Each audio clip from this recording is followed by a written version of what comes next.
Day, Lainey. No rain at least. Yeah, I was noticing that football was in the rain, Right. We do have some rain though that's moving our way, so we'll have at least a few showers in the forecast heading into tonight and early tomorrow. You look at Greensboro, you can see the thick clouds. We start off a little sunshine this morning and then the skies got really gray, and yeah, that is indicative of what is headed our way. You'll likely need your rain jackets if you're going to be out later on tonight or very early tomorrow morning. Temperatures were nice though. We're in the upper 60s today, not bad at all. Of course, not quite a record, but definitely well above where we should be for November. By the end of the week, though, much colder. We were 47 out there this morning. It has been in the upper 30s, but that is as cold as it has been so far this fall, and that took place over the weekend at 37 degrees. But here's where we're headed. We've got some frosty air in here, some mornings that'll be in the 30s Thursday through Sunday. Possibility for frost and freeze Friday, Saturday, and Sunday mornings, and that front is coming in, bringing in that colder air. Starts to come in Thursday. The winds are up, wind chills are down. Wind chill values will be in the teens, 20s, and 30s from the mountains to the Piedmont Triad. Definitely a wake-up call, right? It's going to be a little shock to the system as it's going to feel like winter by the end of the week and into the weekend across the Piedmont Triad. In the mountains, you might even see evidence of winter with some snow showers in the forecast that could come in late Thursday and then again on Friday. And there could be some light accumulating snow in some of those higher elevations, and blustery, boy, with wind chill values in the teens and 20s. So that's what's ahead for the end of the week and the weekend. So not too bad out there right now. You've got Blowing Rock at 53. You've got 53 in Sparta.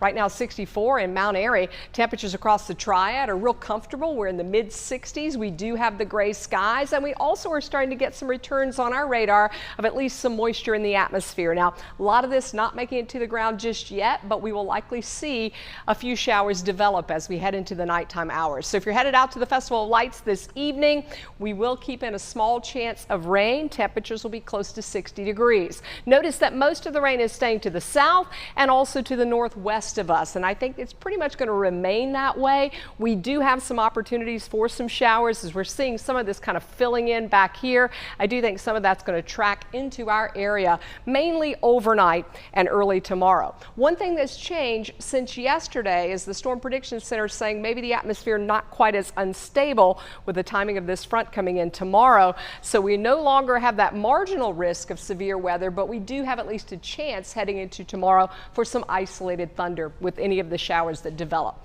So here's the map for this evening. We'll take you into tomorrow. Notice that overnight rain moves through. That's about 3, 4, 5 a.m.